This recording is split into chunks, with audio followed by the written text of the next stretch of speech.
Ladies and gentlemen, welcome back to the podcast. Who TF are you? My name is Chris, the High Guy Jacobs, and today I've got a very special guest joining us, someone I've been wanting to have on for a while. This man has been around for almost 1,000 days. 1,000 days, the big 4-digit number, the one and only Sac. Thank you very much for joining the show. Thank you for having me. No problem. So first and Finally foremost, here. let's go over and just give us a little bit of a rundown who you are, how long you've been here, what kind of keeps you coming to the game, all that kind of stuff. Just give us a little bit of a details on who you are. Um, well, everybody calls me Sac. Right now I'm in region 299 with Nemo. I've been there since November of 2023. Mm-hmm. I started, I believe September or August, somewhere around there, in region 16 in 2022. And jumped around a few regions after that and eventually landed in 299 where I think that's it. I don't think I'm going anywhere else after this. No. You've No. found your retirement region? Yeah, it's funny because I already picked out a spot by the beach where I'm going to put my fort when I end. Just It's out by the cruise ship.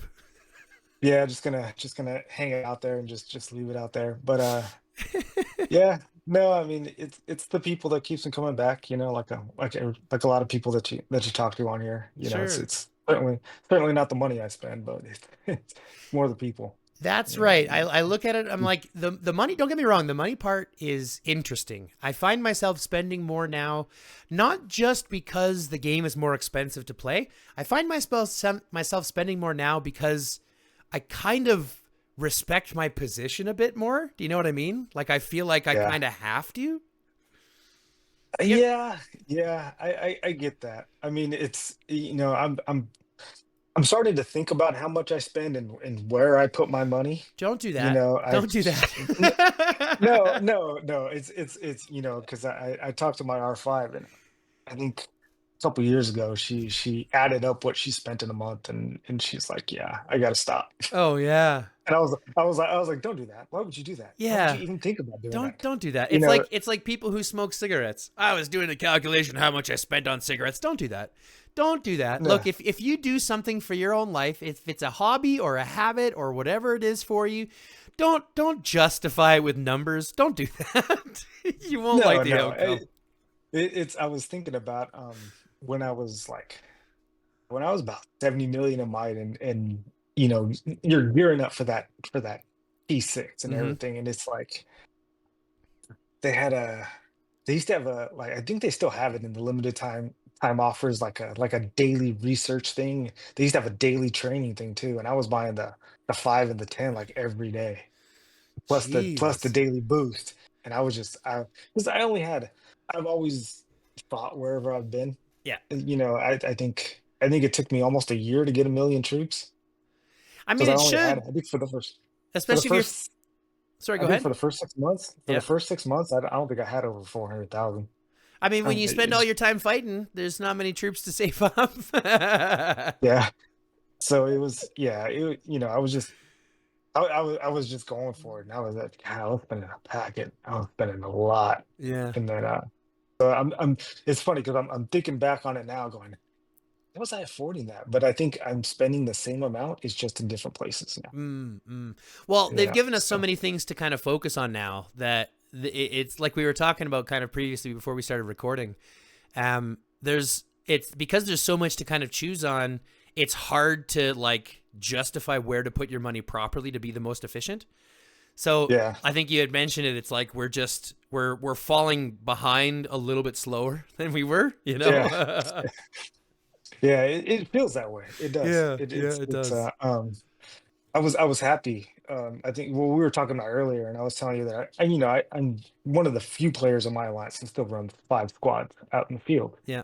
And I do have I finally like finished my fifth set to where it's over 3 million and I was happy. I was like, finally, maybe I can because I have riders that I don't use because Yeah. they're pathetic. Yeah. The armaments are just pathetic. The vehicle's pathetic, and it's funny because I throw them out there and people run. I'm like, if they would just turn around and hit me, they would realize that it's not strong. it's A T5 will beat my riders. yeah. I mean I do the same. Don't get me wrong. There's a huge amount of process that says there's intimidation when you're running 5 marches in the field, right? When you see someone running 5 marches in the field and you know one of their marches is strong, you can assume that the 4 others are probably stronger than yours. But Yeah. just like you mentioned, that's really not the case very often. It's very rare to have someone who has 5 marches full of strong armaments, 5 marches full of strong beasts, 5 marches full of strong vehicles. Like it's just not it's not a normal thing to happen anymore, right? Yeah. Yes. Yeah. So I, yeah, I was happy. I was happy because I just finished. I was like, all right, finally I can work on a rider set of armaments. Yeah. And then this thing with Claude came out, and I was like, oh well, I guess I'll switch to leader armaments. Now 'Cause- I gotta put leader armament. so I'll do leader Oh. over rider because I can still run my one of my better squads. Well, You you know can how to still lead one. run riders with the leader, right? You can still, Yeah, if you needed to. I can run my infantry or range or whatever I want. But yeah, so So, it's switched to leader armaments now. so let me ask you a question. What brackets do you guys normally play in? Um, Like, are you guys in Elite or are you guys in Apex? we no, we don't do Apex. Okay. Um, we we've we, I think before they started splitting them up, I think we were hanging around G6, G8. Yeah. But we really didn't belong. I Um, feel that, man. I feel even that. even in elite, um, even elite, we're a little classed out. I mean, we're just behind probably where we should be because we don't have that superhero, Right. that everybody that, and it's not so much a super weapon, but that that people you go to elite, you're gonna run into a 6.87 million might hero, Yeah. and I we mean, just at don't least have it. one. And I tell this to our R5 all the time. I'm like, because you hear a lot of people talk about activity during a raid. Oh, good, we're super active, we're super this. And I always tell them, I said, it doesn't matter. It comes down to one hero. There's going to be a garrison, and it's going to have a big hero. If you don't have somebody to beat that garrison, you're not going anywhere. Right. You will never take that tower down. Yeah. You will sit there. I mean, the last AR we were in, somebody had a 7.1 fully transcended Ethan. It didn't matter what we threw at that. It was stupid. It Yeah. was Sure. dumb. Sure. And people talk about, oh, well, connect to different places, do this. Well, that means you got to have that many garrisons to defend. It, it, it becomes so much more imbalanced when you have, like, I don't know how many island raids or archipelago raids have been modified by literally one player, have been manipulated by one player. I remember this one AR, for example, as soon as it started, the leader of this one alliance popped into the IR chat and he goes, "Hey, who wants to ally? I have a 7 million Julia or a 6.5 million Julia." And as soon as he realized, and we were in low fearless, well, there's no one who's going to beat a 6.5 million Julia, even on Garrison, right? Because this was before Ethan. This is Yeah. before anything else. So even just putting, Julia, this was before Bard. So Julia was OP as shit. And so having her at 6.5 million, there's nothing you can do about it. They can send Yeah. that on a And I rally. mean, They can send it on a Garrison. They can fight it in the field. Doesn't matter. Nothing you can do about it. yeah. And I mean, it is sad because the game tells you, oh, well, you ask the game, well, how do I get, how did I, because I've asked it 1,000 times, how the fuck did we get matched with these people? And, they give you some stupid answer. Well, these are the fun things that you can strategically figure out. And it's like, no, you're not. That's not strategic. You're, You're just you're, throwing shit at the you're just, wall. yeah, you're going to hit that wall and there's nothing you can do about it. Mm-hmm. I think an AR before this, we had a guy at a fully transcended Stella, Mm-hmm. and I mean, doesn't matter. He put it in Garrison, and the other people would bang their head against the wall, hitting it against the Garrison. Mm-hmm. And he say, okay, well, it's time to attack. He throw it in a rally, and it would go through their Garrison. Like Yep. it just doesn't matter. It's whoever has the strongest, and unfortunately, that's whoever pays the most money. Sure. Yeah. So But again, this is also why I'm a huge proponent of people finding not only the right alliance for their play style, but finding the right alliance for their pocketbook. Because although you are correct, and it is more expensive to get those 7 million heroes, I still think it's possible for players who are 100 million or even, even 200 million like we are to be in the right alliance that will put them in the right bracket where they're not necessarily running into 7 million heroes, right? So there is the Right. capability, but it comes down to the player themselves realizing personally where that play style is. Everybody wants to be parts of the best and strongest alliances because they provide the best rewards, the free rewards, and all that kind of stuff that comes with it.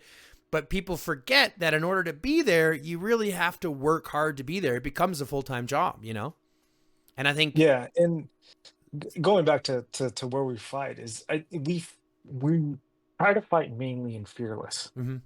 but I think we match better in elite, Oh, if for that sure. makes sense. Yeah, no. It's Like, what I'm trying to do as well. I'm trying to get into. I'd like to be at the bottom of elite much more than I'd like to be at the top of fearless. But right now we fight in the top of fearless. I think we were in G30, the first fucking place for fearless in our last AR. yeah, I think we were.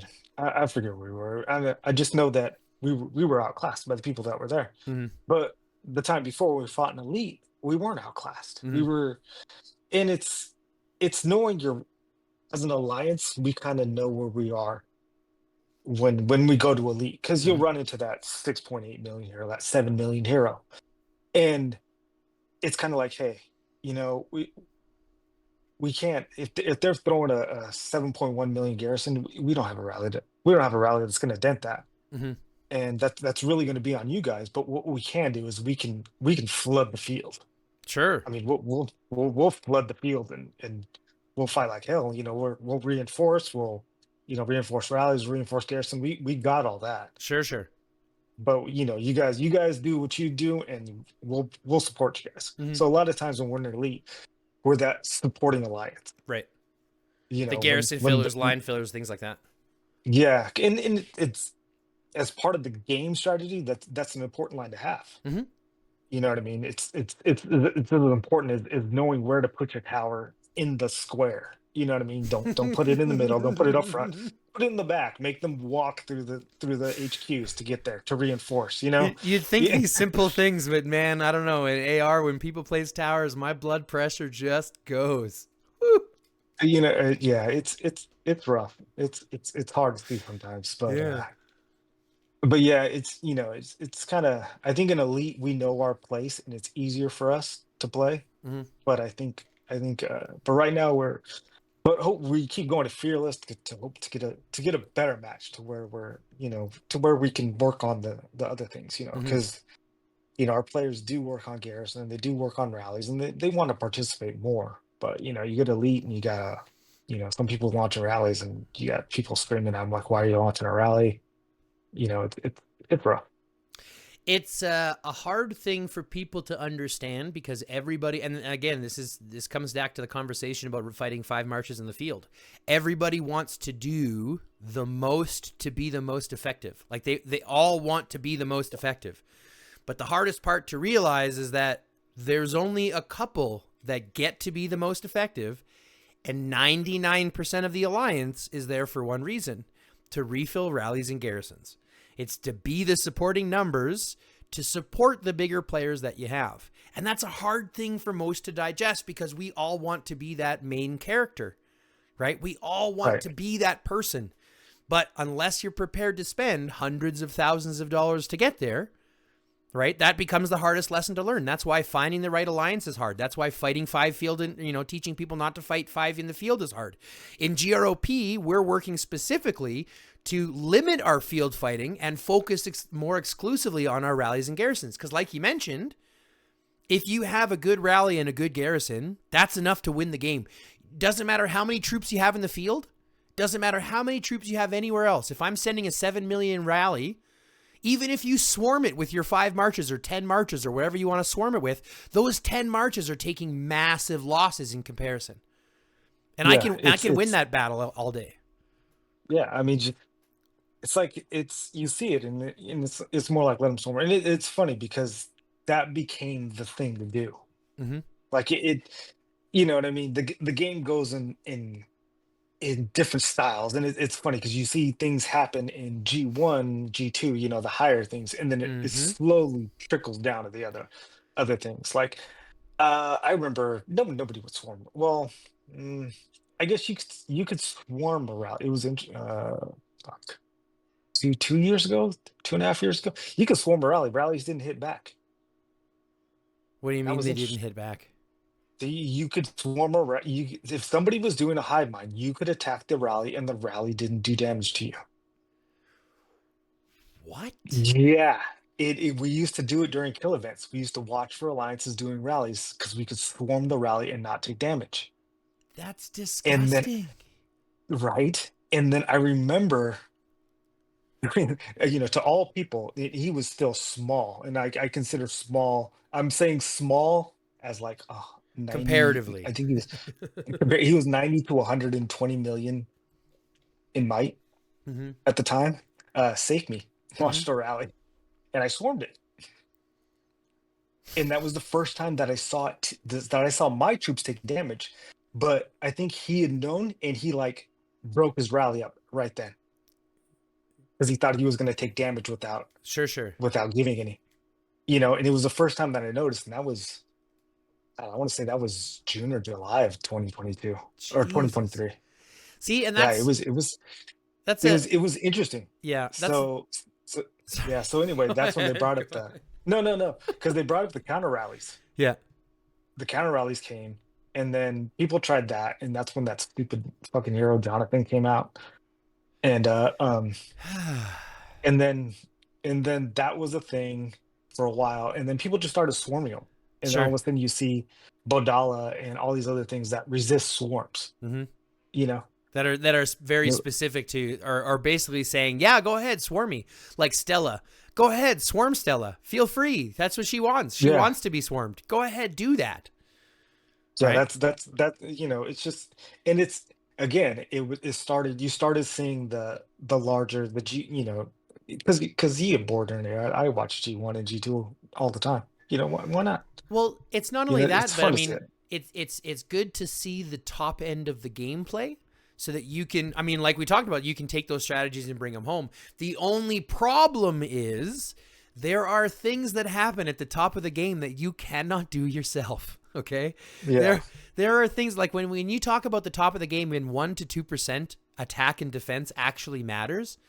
Like, let's be honest. In most matchmaking, none of that shit really matters.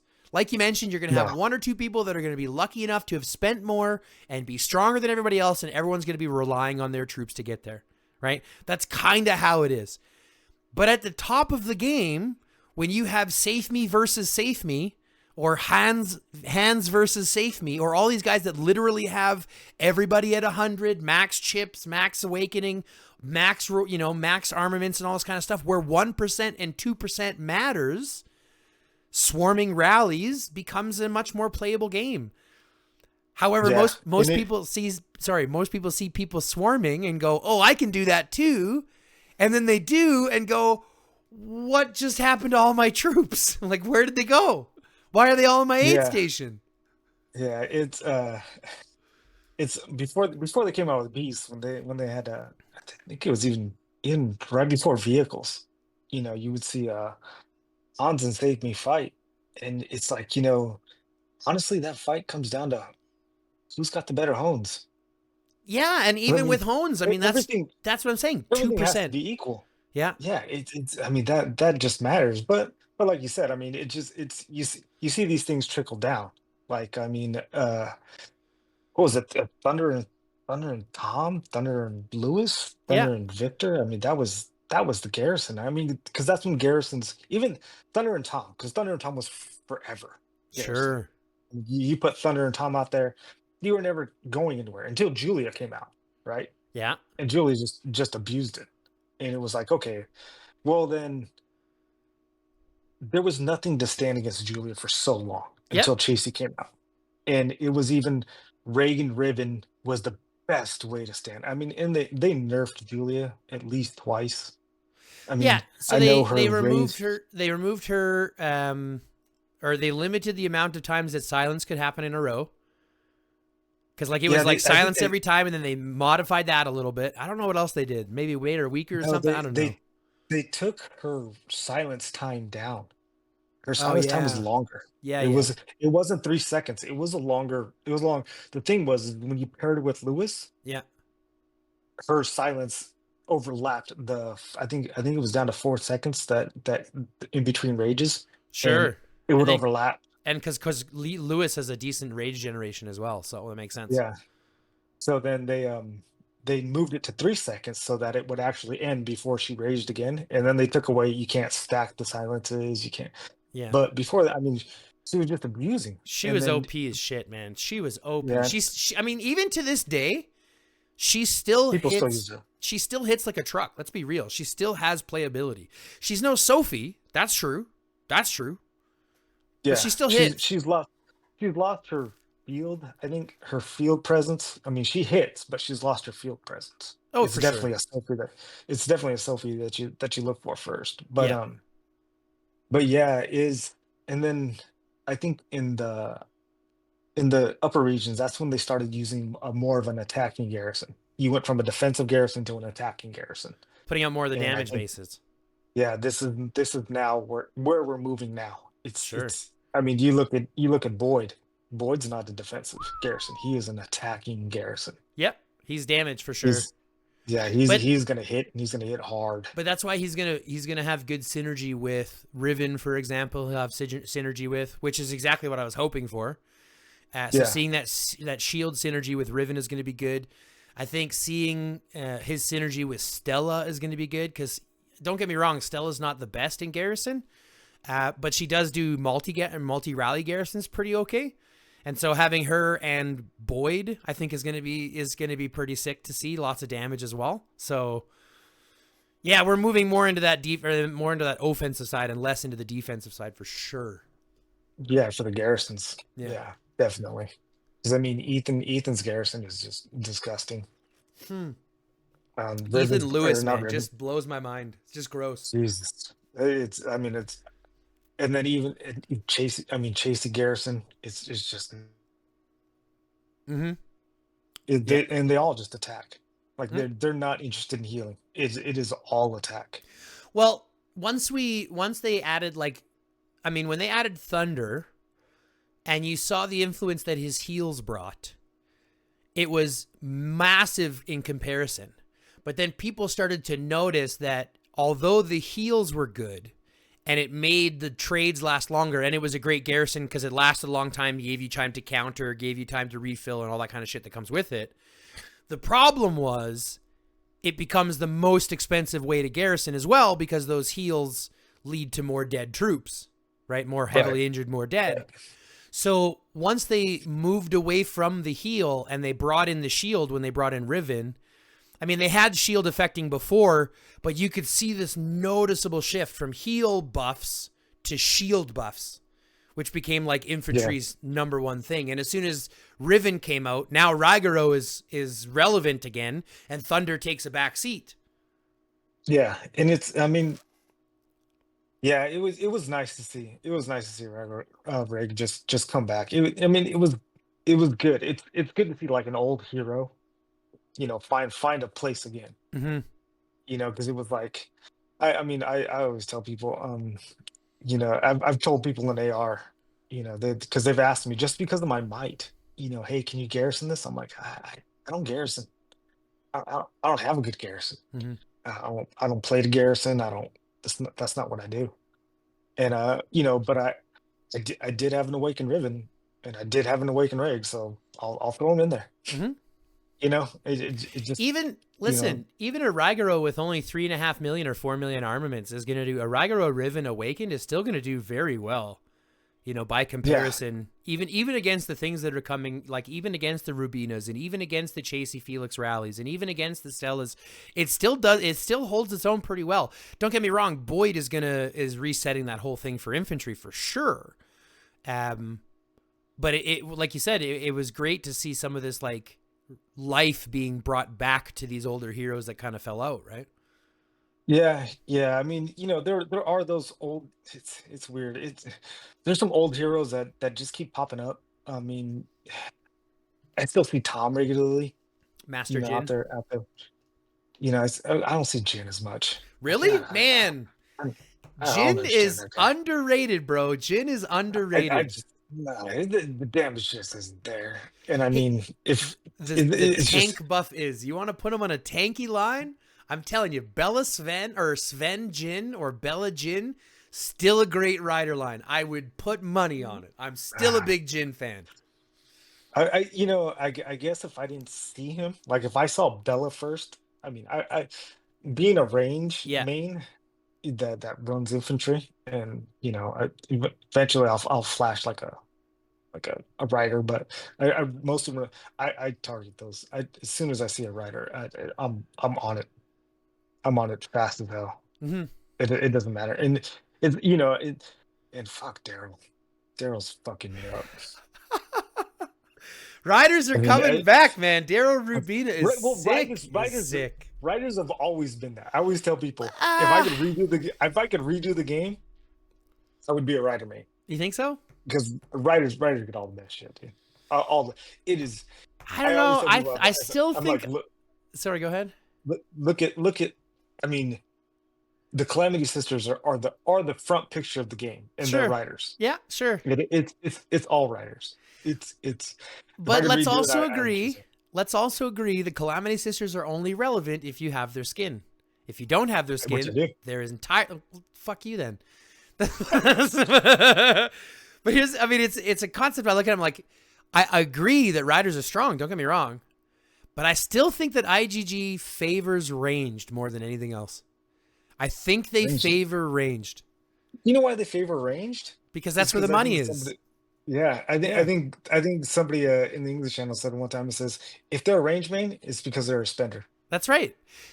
Because here's the thing. At the time, and this is only, I mean, this has changed now, but at the time, especially at the beginning of the game, infantry was the cheapest to grow, riders were the next cheapest, and ranged was the most expensive. Because not only could you only get heroes very specifically through TC, and you couldn't pick which heroes it were, they were specific to what that event was unlocking that time, right? Yeah, So you had to spend to acquire them, and they were only available in TC. So if you wanted Julia, you had to get her in TC. You had to win in TC, and the only way to win in TC was to spend a lot of money. So like it was one of those things. There was no options for like even Lewis was not available in the police searches at that time. yeah, yeah. He wasn't. I bought Lewis on the Yeah. daily boost. Yeah, Some well, of Julia. but here's the thing: most people did, but that was before those options were even available. Yeah, I You mean, know? yeah. It's funny. I think when I went to T5, I was infantry and rider. I think Lee and Catherine were my best heroes back then. And yeah, yeah. I had Reagan Tom, and they were almost awake. You said Lee seriously? Yeah, yeah. That's how long ago it was. You realize Jesus. this is before Bella came out. Yeah. But no Bella, Or no well, Elena. in the region that I was in at the time, Yeah. because they would come out earlier for older regions, and then eventually it would trickle down to That like was it was annoying. yeah. That's Because I mean, so annoying. I think people got upset when they decided to switch everybody to the same TC. Because I think like anybody past mid 30s missed out on Bianca and Victor. Yeah. Well, I mean, So I only got them lucky enough because they came through in the in the wheel event or whatever, and I managed to pick them up then. But those are two heroes that I was looking at. I'm like, how the hell are even? Because they're not in like how do you get them? I thought you yeah, could only get them in the older regions. yeah, they were in a there was a leader top commander. Yeah. I picked up. What? Yeah, Jesus. yeah, there was leader top commanders. Oh man. It was a long time Back ago, when but leaders actually mattered more than they do now. yeah, Well, now we have yeah, Claude, so yeah, I guess that's a little different. yeah, yeah. But he's yeah, I'm interested in Claude. It's that. Just, I mean, he just brings damage down. I mean, I started using him in Beast Invasion. Yeah. It's the only place I feel comfortable putting him in, and he just makes so much difference. It's insane how fluid he is, how much capability he has, how much freedom he has to kind of go where he wants. He can Yeah, lead lines, he can co-lead lines, and his kit is just so fluid for fighting in the field. It's exactly what you want when you're fighting defeat. Yeah, I think he's best as a lead because that cooperation tree is just disgusting. And I mean, he just gained Sure, rage. He gains rage everywhere. sure. Every, The and problem he's with it though is that you have to have leader armaments, and who the hell's prepping yeah. leader armaments? You know? I think it was funny. God, I think when Bianca was the big thing. I think I don't know. This has got to be almost two and a year and a half ago, Yeah, at least. Um, we're watching AR, and I saw Hans leading. I think this is when people were running Thunder Bianca, yeah. but Hans was running Bianca Thunder. Yeah, right? And I told, I told, I told Mavis. I said, "Oh, ask him why he runs Bianca Thunder." And Hans goes, "Oh, because I have really good leader armaments." He goes, "Unlike most people." Makes sense. Like, I I can't complain. guess, Yeah, I can't complain. If you if you got better got it, leader armaments, you use them. yeah. So we're like, "Oh, okay." And then he showed us, and then we had pictures of it, and it's or screenshots of it because he Yeah, shared them with Mavis. They were just disgusting. It's but see, my best armaments still aren't as good as that, and that was yeah, a year and as a half long as ago. as good as his leader set, yeah, there's no chance, right? But see, here's I my mean, point. When you get to the top, when you talk about the cream of the crop, the echelon of this game, 2% matters. 1% matters. If you don't have a certain shelter skin, a legendary shelter skin, that can determine whether you have good trades or bad trades. yeah, You know? that's we had he was an R4 at H&B at the time when he was a little bit more active then. So he's the one who came. He's really good friends with Mavis, and Hmm. he came to visit us for a few events, and he was the one who really kind of taught us, like, you know what I mean, like, hey, make sure you're putting your towers here. That was, put towers in the back, make them walk to get it. And he goes, make sure that whoever's garrison lead has scavenger or marshal. Make sure all these little things. He goes, it seems like a little bit. He goes, but eventually these small percentage gains add up. Hmm. You're able to get a little bit more. So, but yeah, that, like you said, that 1%. I mean, it makes a difference at that level. Yeah. It doesn't make it so much of a difference at our level, but it it does make a difference. And again, this is where people have this kind of like misconstrued ideology because everyone assumes that they are playing in the like they're assumes that they're the main character playing in the top of the echelon. But I mean, that's not the case for 99% of the people playing this game. For the vast majority of us, those 1% doesn't matter. So like, don't focus on those 1%. Focus more on the things that you can, the things that you can do in your lines, making sure that you're refilling rallies, making sure that you're pulling your troops and refilling those rallies, because most people don't understand how to refill a rally. It's not just leaving your troops in there till they die. No, you want to pull them out when they're yellow, when you get yellow HP, and resend a fresh march. You know what I'm saying? Like, there's all these Yeah, basic types of things that people don't really understand. And so, and sorry, go ahead.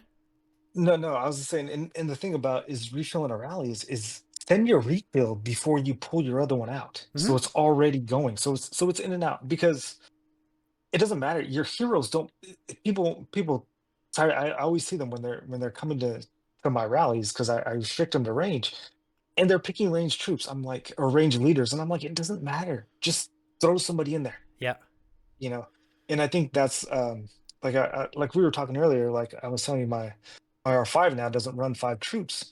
And when she wants to refill, when she wants to join rallies and whatnot, she doesn't care about the heroes. She knows she can just send it, just go, because her heroes don't matter. It's the hardest thing to teach people, and probably the thing that I still get the most questions about, right? Does it matter? No, listen. Let me break this down the easiest way possible so that everybody listening to this can make this very clear. The only thing that matters in a rally or garrison is the rally or garrison leaders. The other Yeah, heroes do not matter. You can send Stan if you wanted to and be just as fine filling those rallies and garrisons as you would sending your absolute best.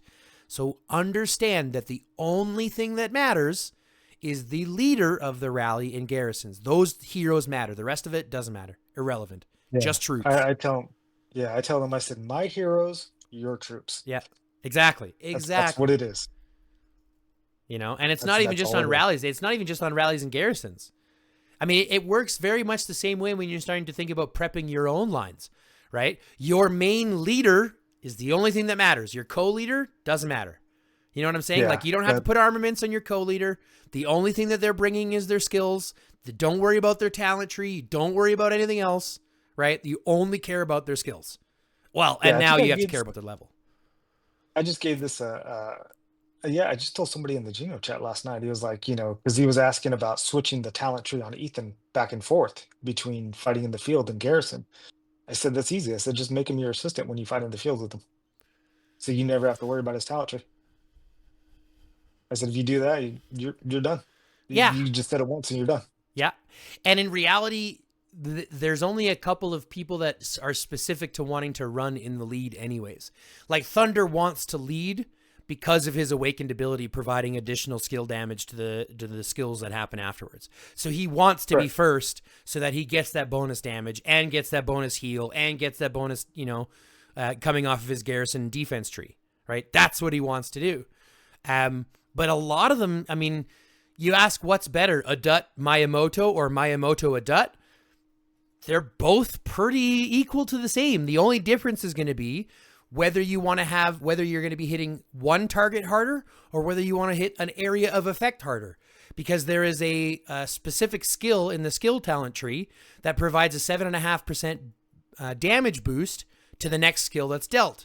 So if I lead with Adut and have Miyamoto as my co-leader, I'm going to be dealing more damage on the AoE of Miyamoto. If I lead with Miyamoto and have Adut as my co-leader, I'm dealing additional damage on Adut's single target. But in reality, they do the same thing. They effectively do the same thing, right? Yeah, they do. And it comes into using Claude, right? Because I see Claude used as a second, and I'm like, nah. I mean, I guess if you don't have the armaments, he's better as a second than anything than not having him.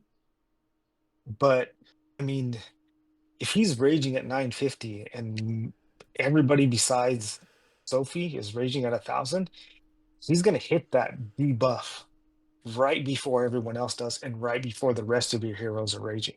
Sure. And I think that's how it's designed to work. And you know, you see people.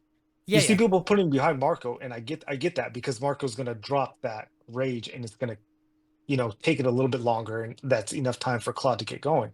But I mean, if you're not spending a lot of money, I mean, who has Marco awake? That's true. I mean, this is an embarrassing thing to say, but when Marco first came out, I looked at him. I personally thought he was going to be awesome, but then I listened to other content creators on him who said, well, he's probably not going to be as good as you think he are, so I didn't get him leveled nearly as high a level as I wanted to. And now I'm regretting it because he really was as awesome as I thought he was going to be in the beginning. He really is. I mean, he is that good. I have him awake, right? And it's like, no, I mean, I invested the fragments. It was hard because like the last two like 4 or 5 with the last skill, you know, it's a lot. I mean, it's a lot. It was 330. What? Yeah, I think I put like 800 fragments into him to awaken him. And but anyway, the last 2, it was the new range heroes were coming out, and you know, I of course. And I just kept pushing him further and further. I said, you know, if I'm going to do this, I need to do this one skill at a time. Because if I think of saving 330 and using them just on Marco, it's not going to happen. It's going to make me cry. So I was like, I will do one skill as soon as I get enough. And I did one skill. And I said, okay, now I don't feel so bad doing the last skill because it's over. Yeah, yeah. And now once it's done, it's like pulling off the Band-Aid. You know what I mean? Just do it quick. That last skill was even rough because Claude had just come out, and I was like, I really want to use this for Claude. I'm like, fuck it, I'll just do Marco because I'll probably run Claude with Marco anyway.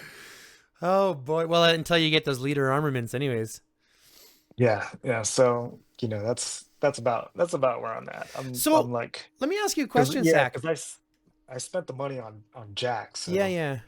I mean, Jack's a good addition anyway, so I can see why that is. But let me ask you, because you've been, like I said, we've been talking here. You've been in the game for 1,000 days, almost. I mean, you're just a couple days shy of that, right? Active days shy. Right. So you've kind of seen the game from its culmination to where it is now. So let me ask you, what do you think the current progress of the game has done to it? You know what I mean? Like we were talking a little bit about, about the regions, how long it took regions to come out, for example, compared to now, how they come out one every day type thing. There's 830 regions, I think, or something stupid. Right? So, like, where do you think it's gone from where it was to where it is now? Do you think it's better now, worse now? Where do you think it's gone? It, I think it's a little worse. I mean, there's positives and there's negatives, right? Because I mean, you gotta keep things new to keep people spending. I Mm-hmm. mean, I get that, right? Sure. Um, People don't need to go through the pains that a lot of us did um to get to where we're at.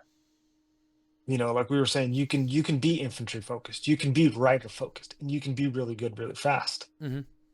And I think bringing in the newer players, you need to keep them interested fast. So these are ways that, I think last I heard what the calamity skins are $40. I paid 400, Yeah. and I think you can even it's, get them for it's cheaper. I think you get one of them in the VIP now for like yeah, $5. and as painful as that is, I get why they're doing that, because you need to get these players able to compete in events quicker. They otherwise they will lose interest, and the company itself will lose money. Sure, but let me ask you a question. And What do you think is more important? Tailoring to new players or catering to your older players? the thing about older players is the money is spent. Sure, but the older It, it players and is more the money, guaranteed value, right? right? The money is spent, and it's the newer players are investing just as much money to get good as the older players are into staying where they're at. You know what I That's an mean? interesting concept.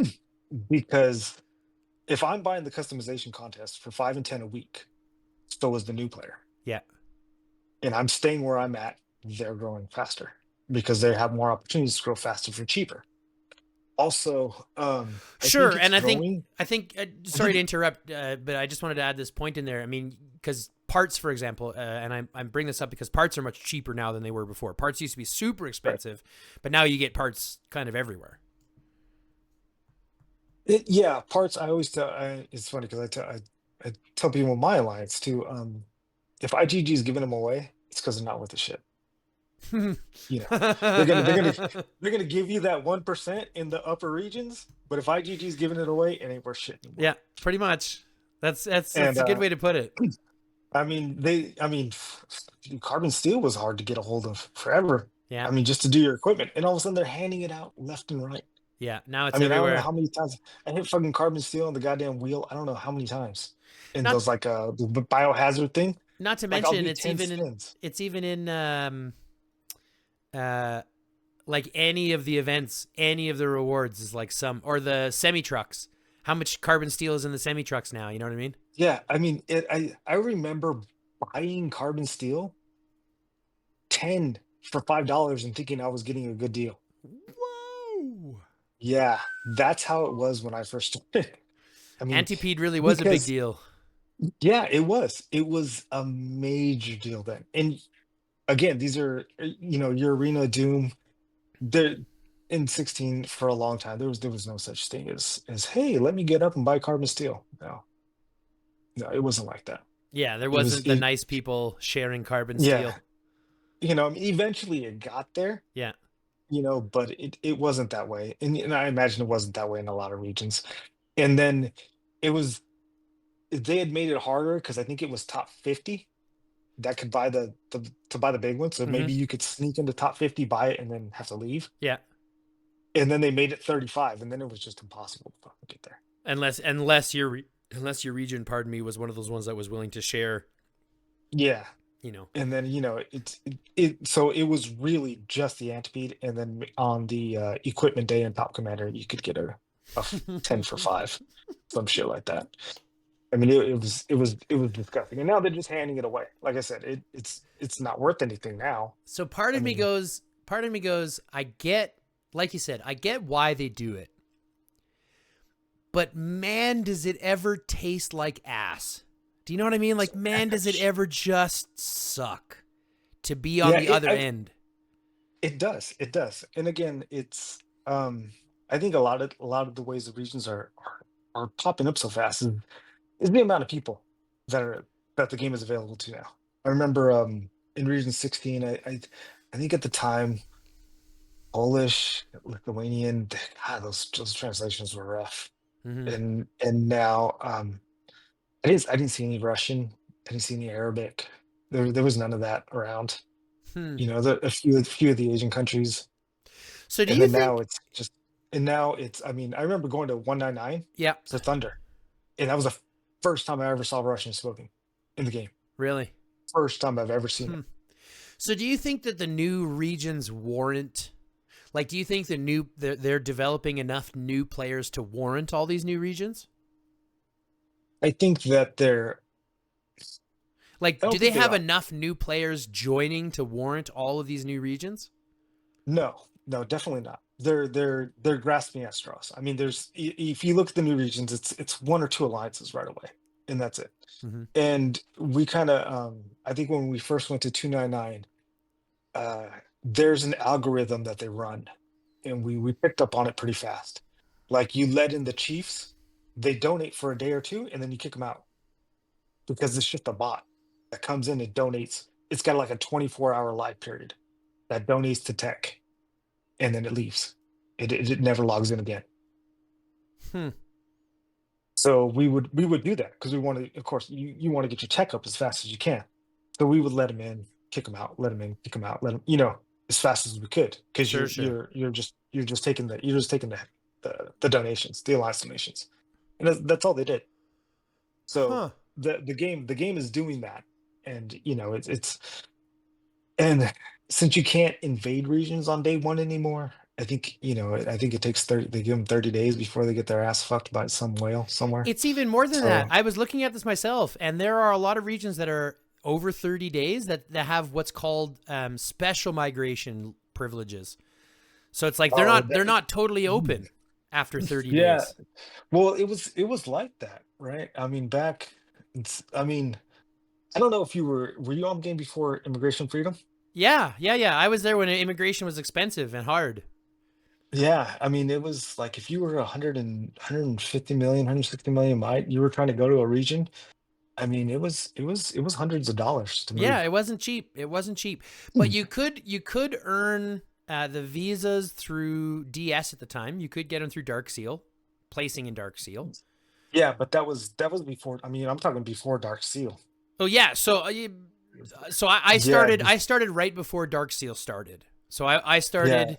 I'm effectively like 700 days or something like that. So like just under a year less than you. Um. But I started right yeah. before Dark Seal started. So I was there when Archipelago was there. I was there when Island Raid was there.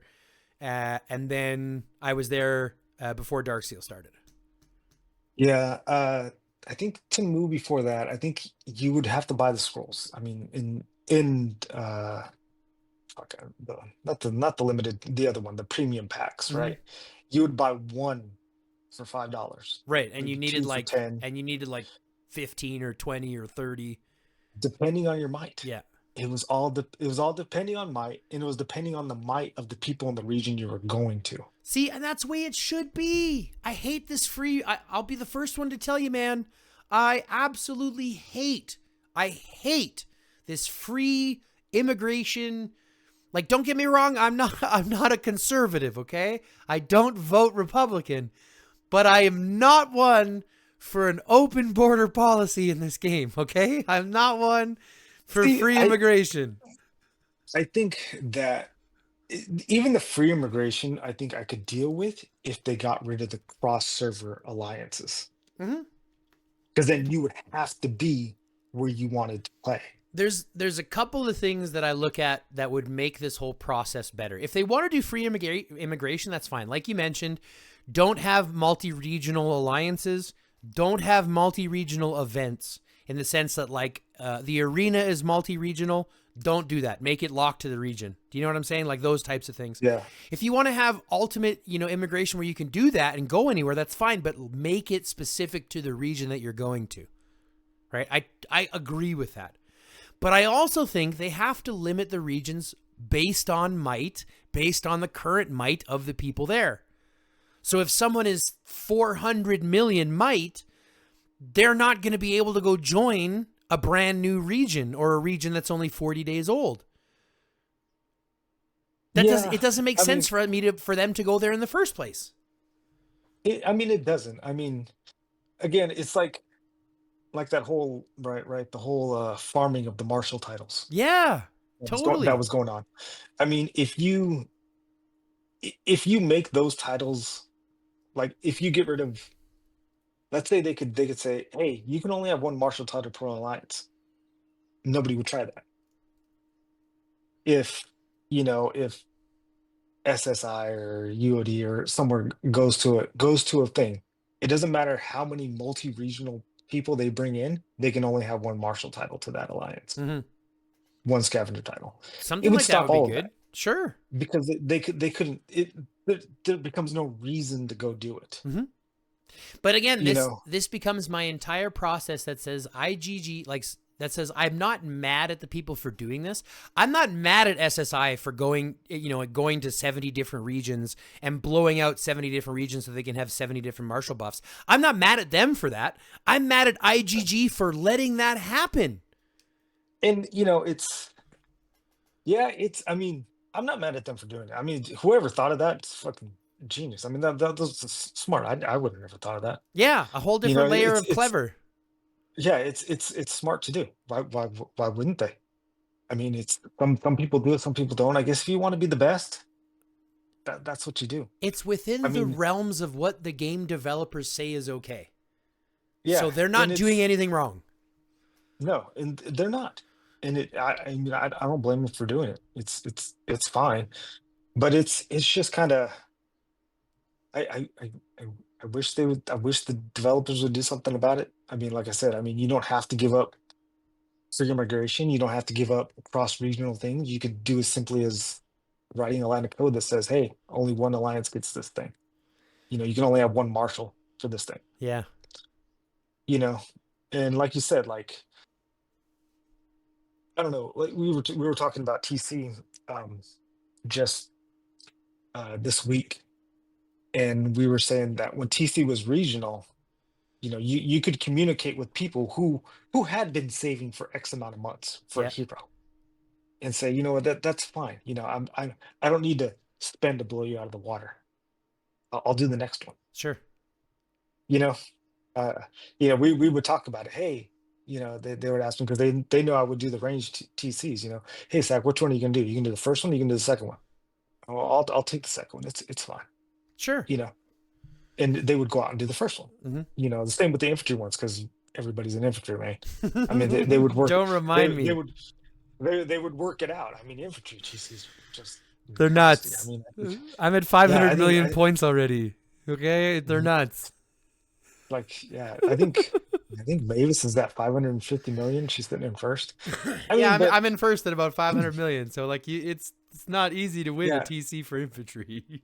No, and it's funny because like I have this whole like strategy that I had her going in with, and she's just embarrassed people.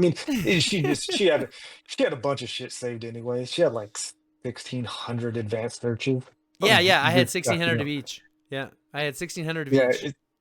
It's just I told her I think 2 months ago, start making T5s. Only make T5s. She's like, why? I said, only make T5s. Don't make T6s. I said, I added up all her speed ups because I have a spreadsheet because I'm a math guy. I add up all the spreadsheets. You're gonna need this many for this day, so you're gonna have this many extra speed ups. That means you can upgrade 1.3 million T5s. So you need to make sure you hit that number before you get to, and then day 3, she's putting up 120 million points. Sure. However, they changed how the points are done. So it's no longer beneficial to train tier 5s and upgrade to tier 6. What do you mean? They used to give you the full value of points for your tier Oh 6 no, training. it's still more valuable. It's It's still not. more valuable. It's not It because is. you only get the difference in the Yeah, training type that between the is two that types. is that is still more valuable than training T6s. And You'll have to show me the math because the math that the I'll way that I've calculated, it's not as valuable to do it that way because anymore. and it's easy to explain. So okay, so day one is minutes, right? It doesn't. You can fucking train team once. It doesn't matter. You got Sure. to use 400,000 minutes, Yeah. right? So you have that. You have whatever you have done. Now to upgrade a T5 to a T6 is 309 minutes Sure. for her, right?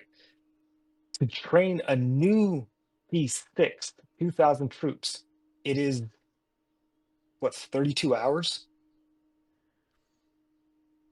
something like that. I 24. mean, Yeah, it's 24 and 8. Sure, yeah, 32.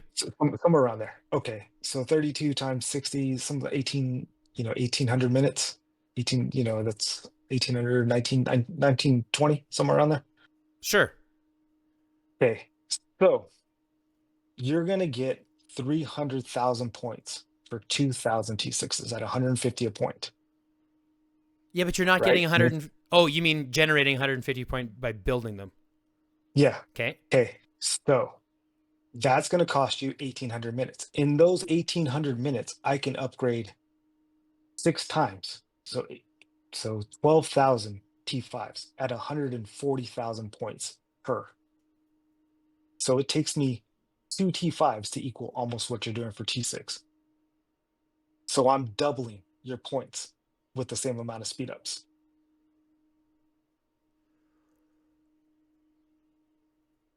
You get 140,000 for upgrading T5 to T6 because it's 70 point difference.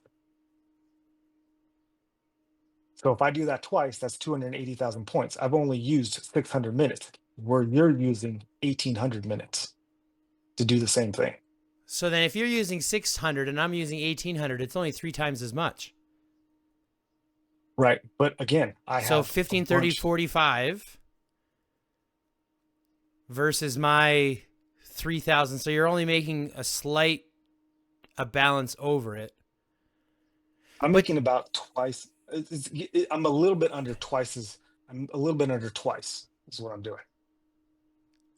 So so let's say 300 minutes, right? Let's use these math. Let's use 300, let's use 1,800. I can do it 6 times, right? So 6 times it takes me about 2 to equal you. So I'm doing about 3 times as much, a little bit less, but more or less, probably around 2.8, 2.9, outpointing you for the same amount of minutes used. I guess I'll have to go back to the drawing board. Yeah. So it's always beneficial to train T5s Because and I then know upgrade. it was much more beneficial before they started doing the difference in points only. Because before it was max points. So like if you Yeah. upgraded tier 5 to tier 6, they still gave you full points for tier 6, but then they changed that to drop it where you only got the difference between tier 5 and tier 6. Right. And since it's all because the first phase is just minutes, Sure. right? So it's just it So doesn't matter. so basically you're saying spend the 40 or the 400,000 minutes training tier 5 and then on training day spend the same amount of minutes training troops to upgrade them but get more points. Yeah. Huh. Yeah. And the way I mapped it out with hers it's like also starting a 50K expansion of T6s right at the end to end on training day, so you Oh, get sure. Yeah, full yeah, I do points. that too. And that takes away from what the T5s would be. And again, it was all and then at the end when we were looking at that day, because she spun the wheel and got more speed ups, you can use this many more speed ups. On the last phase, use your B speed ups because you know what I mean. It's just easier. You can If you use your B speed ups for the last phase, you can then supplement training speed ups on training day if you still need to continue to take first place. Sure, sure. I see what you're saying. Because the amount of first places that you get matters in your score. Yeah, yeah, for sure. I see what you're saying. Especially when you get the addition, especially when they added the additional, bonus 5 million points for getting first or whatever Yeah. throughout it. So Yeah, and you continue if you're continually finishing second, you're continually falling behind. hmm So hmm and you get to a point to where it's like, because I always tell her, I last said, day is 200 million. You need Jesus. yeah, it's if you get to the last phase and you're up, I mean, unless you're like I like I tell them, unless you're against a spender, which you would know already, hmm it's hard to get points in that last phase besides the 100 million. Hmm. So basically, as You long know, as you're higher than 100 million coming to last phase, you pretty much got it secured. yeah. Well, I think even 50 million. If you're up by 50 million and you're going to put 100 million up, I mean, that's true. I like I mean, said, it's going to depend on what you plan to put in the last phase yourself too. yeah, and like I said, I've told her. I said the thing about the thing about people who save and don't think about it, and people who save and actually have it planned out, is everybody's bound by the same restrictions. hmm You will never outplay a spender That's because right. they will always outspend you. So don't worry about that player. That player will always outdo you. But somebody who's saving and didn't think about it is is gonna misuse their speed up somewhere. Sure. Like I just did You in know, this TC. Thanks for showing me that. and yeah, Fuck. so yeah, it's like the last. I told the last phase. I mean, after that 100 million, if you're not opening up armory things left and right or using thousands of arrows, I mean, you're not making up 50 million points in hives and zombies and And resource everything else. gathering. Yeah, exactly. You're not making up 50 million That in the rest of it. that shit ain't happening. That's a So lot of zombies, bro. That's a lot of zombies. you know, I mean, you can zombie. Let them burn through that stamp because I don't know where they're gonna get the stamp. These 50 No million worth of shit. zombies. 50 million. Well, I mean, not only that, but times five, times five zombie tokens, times 10 zombie tokens. So you get down to one, you're doing 5 zombies at a time. Like, get out of here. Yeah, yeah. It's you're not catching that up. So No, anyway, not by any but stretch. yeah, I mean, yeah, I think they kind of ruined TC. It's all about the draw. If you don't get a good draw, then it's Yeah. It's Steely's out of control. Listen, That's just it all comes down to the premise of what they're wanting to do. Whether they want to burn the game out as fast as they can, make as much money as they can before turning on to their next item, or whether they plan to give this game as long a lifespan as possible. Whether they try to milk the cow for as long as possible. Which yeah. actually brings me up to a really good question, because we are getting close to the point of wrapping up here. But I do want to get to ask you a couple quick questions here before we wrap up here. One of them is the same thing that I ask everybody. If you were to give the developers advice, let's say, for example, they decided to turn on this episode for some reason and they got to the end and they were, listening earnestly, what advice would you give them to give this game the most longevity that we can have, to have it here the longest that we can? Um, and kind of like everyone else. I mean, you got to slow down. Mm. The hero pace is out of control, and I kind of spouted my mouth off to anybody who would listen before the new infantry heroes came out, and it was give a super weapon to an existing infantry hero. Mm-hmm. Give thunder damage. Make Modify him the make him older do heroes. Yeah, make him do damage with a super weapon. Mm-hmm. And I mean, it would just because it was perfect. There were 10 infantry, there were 10 riders, and there were 10 range. Plus, each one had a crossover hero. Mm-hmm. So you could run 5 squads of each, type. Mm-hmm. They may not be the greatest squads. I don't know anybody who uses Meccano still, but still, you know what I mean? And I don't Or care if they made Chun. Fuck Nora. Chun. Yeah, I have a hard, it was hard to give up Chun because Chun was the reason why I went to range. Oh, really? Because I had a fuck ton of fragments. I had like 1,000 gold fragments, Oh, yeah. and I didn't know who to awaken. So you awaken So Chun. I was like, I'll awaken Chun, and Mavis was running my account for me, and she did a PvP with Chun, and the damage was Right? Insane. Like Chun, Ins look, Chun's not bad, but like, insane. how do I Yeah, put this is this? I mean, this back is the then, yeah, this that's is back the then yeah. when Chun was good, but like now, oh, She just she's yeah, it's like running Lewis. this is- You know, hey man, it's like running Ethan Lewis is still a good Garrison. Don't get it right, twisted. right. That's fine. But in the field, That's true. That's true. That's true. I mean, You don't see Julia Lewis anymore in the field. That's for sure. no. I mean, well, it's slow as shit. Yeah. Yeah, so Yeah. you can't unless you're popping out of HQs or something. You never use Julia Lewis. Unless you I listen, if was your Julia Lewis is 7 mil, fuck, go ahead. Go ahead. Because even if people hit yeah. you, I mean, whatever. Go ahead. But other than that, I mean, you're walking like a cement bricks. It's funny. I was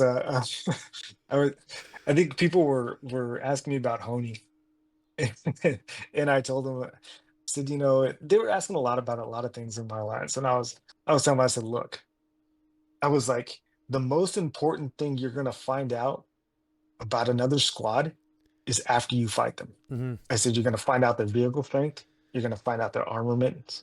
I said, your scouting up's not gonna tell you that. It's just gonna tell you, and I said, I can look at you and look at the screen and tell you, oh, that's a T6, this is their heroes. I go, the most important things you're gonna find out is armaments, vehicle type, honing, all that stuff is after you fight them. Yeah. And I said, and after they fill your hospital, because that's a 6 million hero, with crazy vehicle. I said, the only thing that matters after that is squad speed. Yeah.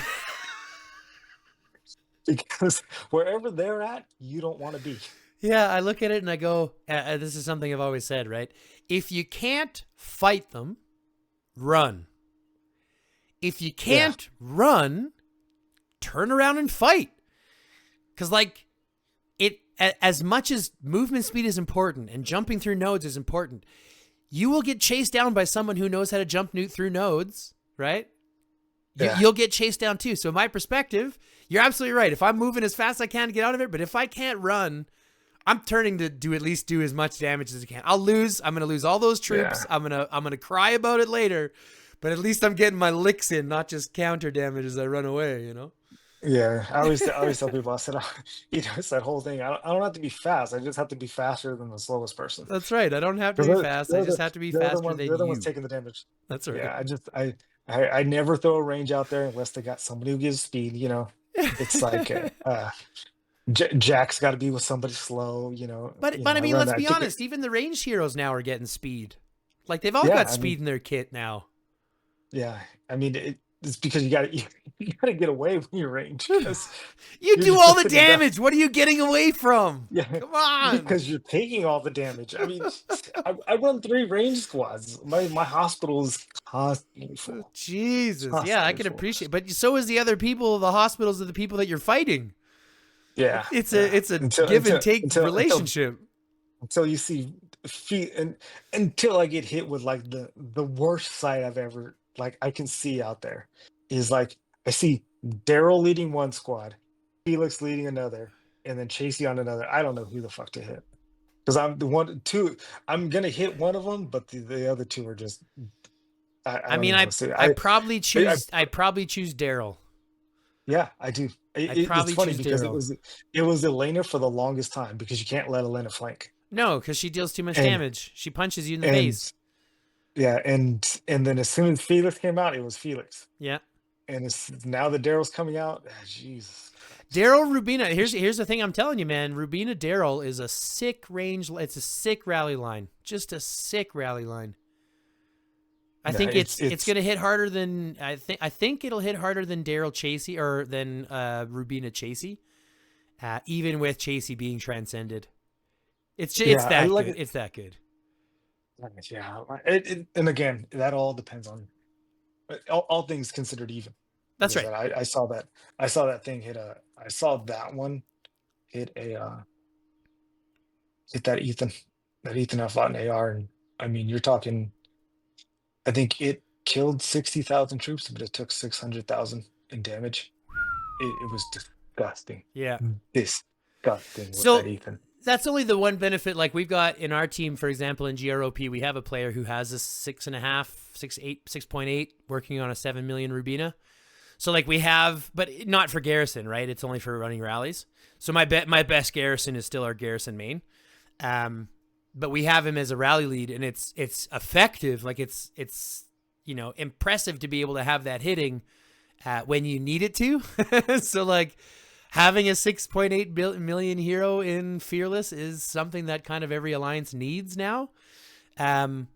But it's definitely one of those things where I look at it, the amount of work that goes into it, like, holy crap. Fully awakened, my superb armaments to get there, like, holy crap, the amount that needs to go, Jesus. I think I'm almost done. I'm almost done with my set. I got like 2 more pants to get.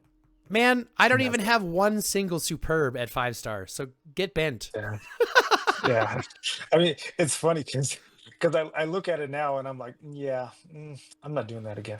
No, there's no freaking way. Once I get one, that's it. I'm not doing that again. It's freeing because now in the stores I just skip them. I'm not buying that shit. I'll invest in beasts. Well, I'm telling you now, everything I've been doing is superb. Yeah, everything I'm doing is superb frags. Where can I get superb frags from? Because I freaking need them. God damn it. Yeah. As soon as it got done, I was like, no, I'm not doing it. Now you gotta do superbs for your leaders. No, that ain't happening. That is not happening. I'll do beasts, but it's funny because I don't even know. Like I got the 2 kaiju ones, and those things are so weird. I don't even know what to pair with those things. Beasts just. I don't understand. I don't understand because they're water and they're grass, and it's like, but they're both crit. Mm-hmm. And it's so here's the easiest breakdown. I just did a video on beast chips because people have been asking about chips and how that's kind of changed things. So I just did one on beast chips, and I went through a breakdown kind of the whole premise of what beasts and kind of how to use them, right? But of course my advice is always different whether you spend a lot or whether you don't. But the biggest thing to understand is that for the most part, beasts are really only effective in rallies and garrisons. Yes, they are needed in the field because it prevents your opponent's beasts from dealing damage directly to you. But for the most part, the most influence you see on beasts is on rallies and garrisons. Okay. Now, when you think about what to pair them with, a lot of that simply comes down to, a lot of it can come down to what the opponent is sending, right? If they're sending fire, you want to, pair it with water. If they're sending water, you want to pair it with grass, right? But the basic, easiest way to understand it is this. The least amount of points that you have in the triggering abilities attributes, the higher that percentage actually is valued per point. So if you have, say, 200 crit, right, as your triggering ability, that leads to like 24% trigger rate, right? It's like a 24% trigger rate. But if I have 300 crit, it doesn't equal a 35% crit rate. It's like a 31% crit rate, right? So the more that you stack the individual triggering rate, the less value each point is worth. Which means, theoretically, the best matching you have is one that's going to provide you the capability of doing all of the skill damage and triggering all of them as much as possible. So having kind of a balanced thing. If I look at my pangolin, for example, I pair my pangolin with the water crab, with the general crab, so that I'm getting combo, counter, crit, and corrode capabilities on every single attack. Right? So on every single major skill that my mate lead beast does, my pangolin does, there's upwards of 30 to 40% trigger rate for every single other stat and ability. Now, this doesn't mean that you can't over-focus crit, right? If you want to have an 80% crit rate chance, for example, you can do that. But I find wholeheartedly that if you balance those out as you're going, you get more value out of them, which gives you more capability. So because you have both of them, it really just depends. Like ideally, you're going to be leading with your rally beast or your garrison beast. and you're going to co-lead with whichever one gives you kind of the better synergy, either against what they're sending, right? Or, Right. whichever one that you have that's going to be a stronger power. Like for most people, they're not like they're going to have one or two good beasts anyways. So they don't have many choices on what to pair them with. In your position, you have a little bit more freedom. But the thought process is very simple. The least amount of points that you put into those triggering abilities, the more valuable they are. So keeping them balanced, especially at the lower ranks, right, as you're building them up, will get more trigger rates on those damaging abilities. That's it's funny that I think well, we've talked about it a lot, about the like they only really matter in siege and garrison, and I think that's where they do the most impact. Mm-hmm. But uh I'm starting to see them die in the field. Yes. So It feels so like. this becomes the thing. As the chips came out, right, we're starting to see Yeah. far more influence in the battlefield because your beasts are dying sooner, and because people have one or two good beasts that they're sending on their main marches. So we are starting to see more influence there. And with genes coming, which I believe they're coming next week, I believe that's when they were set to drop as next week. We're going to start to see beasts being far more influential in the field, which is why I'm even more hyper focused on telling people not to fight 5 marches in the field, Right. because you need 10 fucking beasts to run 5 marches in the field. Right. And it's not just And like 8 beasts to hold the place. You need 10 strong beasts because of how influential they're becoming. and again, it's like there's a guy I was fighting in the arena. I fought him less than a month ago. I kicked the shit out of him. And I remember fighting him in an AR a few months ago.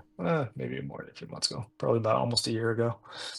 Um, and he was pulling about 130 million, 140 million might, but had, I mean, complete sets of armaments, Mm-hmm. and he was just dealing damage. Like you just, it came out to like, oh, I could take this guy to, oh my god, if I see him, I'm running Mm-hmm. because he's gonna kill me. So then I fought him in the arena a couple months ago. I mopped the floor with him.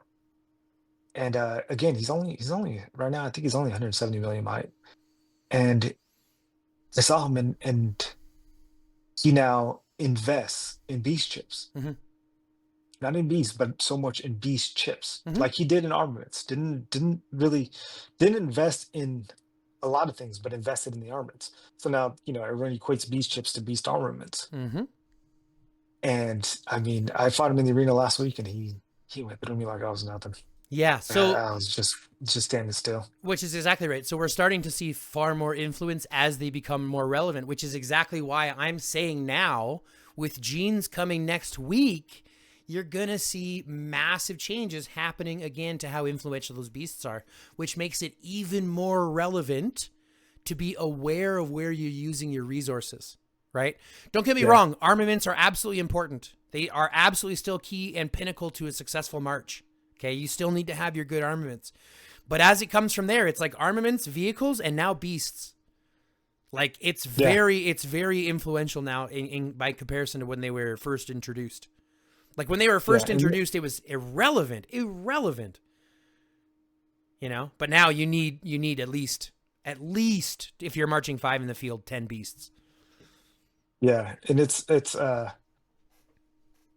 but and again, it's like I said, it's your money more spread out. Mm-hmm. And for new players, again, they're spending the same money in the same places, but they're starting fresh.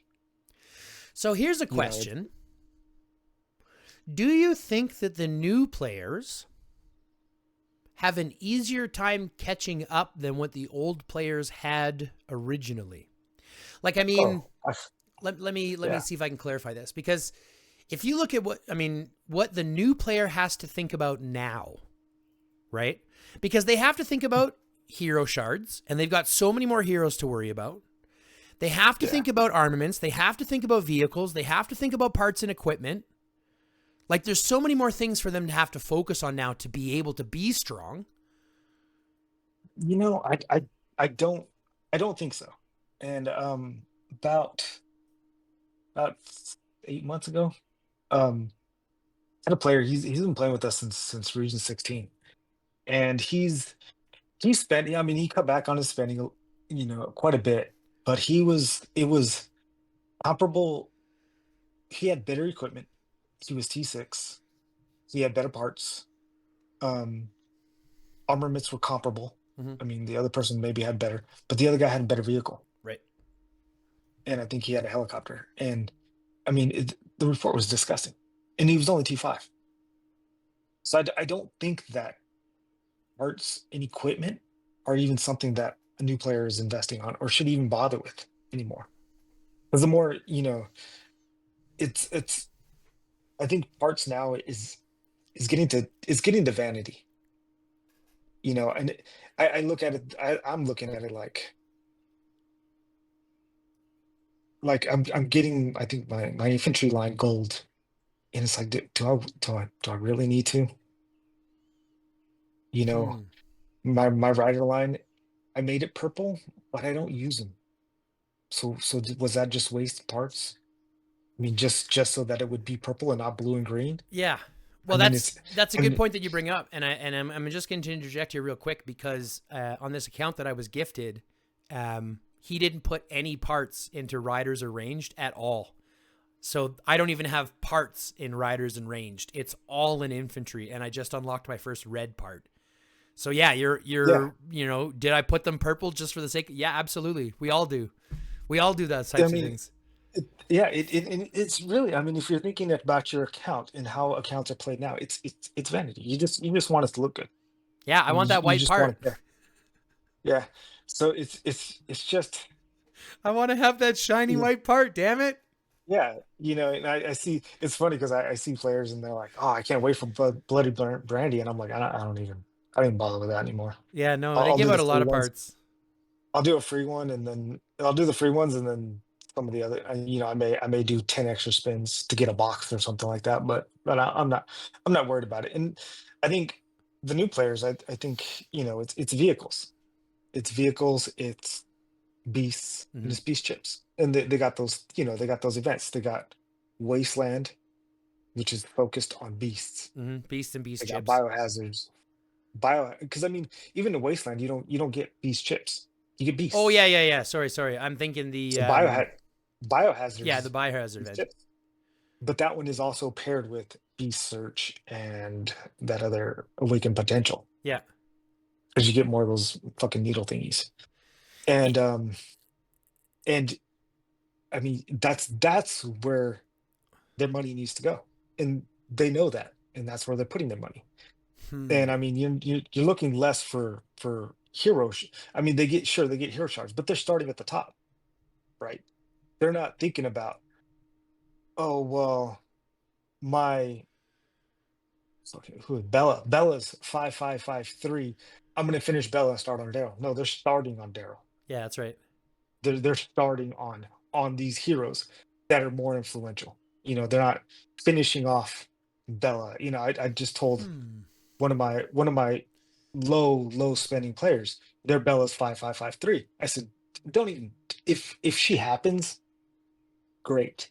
If it never happens, you're really not going to use her in the field if you're only running 2 or 3 squads. If you have Daryl and Felix and other people, Yeah, yeah. this is where your money and this is where your shards should go.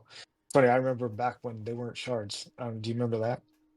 Like, I think to Peter, you had to collect like vodka bottles, I don't and remember Lee was that. bait. Lee was bats. I don't remember Like, that. yeah, You're fucking before they old. had puzzle pieces with pictures on them. Yeah, it was different things. Like Rego looked like fucking, like a bag of potato chips. I think, Oh Tom Jesus. Tom was footballs. You Oh know, it- Jesus. yeah, that's what you were collecting instead of like. I mean, I remember when they converted them all to little puzzle pieces with that picture on it. To But frags, yeah, yeah. yeah, Jesus. but but yeah, I it's mean that's it's the benefit of being in the game for as long as you have, though. I mean, you've been able to see, which is great, and I think it's one of those things because we're starting to see a lot of the longer players, and I'm not sure exactly why, but we have seen kind of an exodus of a lot of these larger players. Like Hans, for example, is selling. I heard that Toto is selling. Like there's a bunch of these like key pinnacle players who have been like, icons in the industry, if you will, that are taking a step out. So it's really good to see players that have, 700 days, 800, 900, 1,000 days in the game, because not only are you out there helping other people in your alliance that need the help, right, growing and teaching and things like that, but it gives a total understanding on like the progress of where the game was to where it is now to possibly where it could be in the future, right?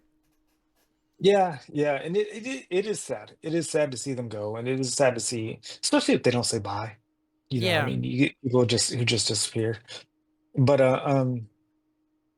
it's I think frustration. It's kind of and I admit that I've been there a few times where I've just said, I'm just gonna go on vacation. yeah, Just screw all the spending in it, and it's again going back to why are you still here? It's the people. sure, It's the community. It's something to do. It is a hobby, and like we were talking, if you can spend whatever you want on your hobby as long as you're not putting yourself in the poorhouse for it. You know what I sure. mean? Don't go on the red for your hobby, but just I think it's frustration. It's hard knowing that it's harder for the people that you've played with for so long to matter. Hmm. It's the guy that I was talking to about the vehicle and the whatnot. And he like I said, he came from 16 with me. And it's hard to see a new player just outpace him in a couple months, and to know that his hard work, he's no longer relevant in the field. He may have a few awakened heroes, Hmm.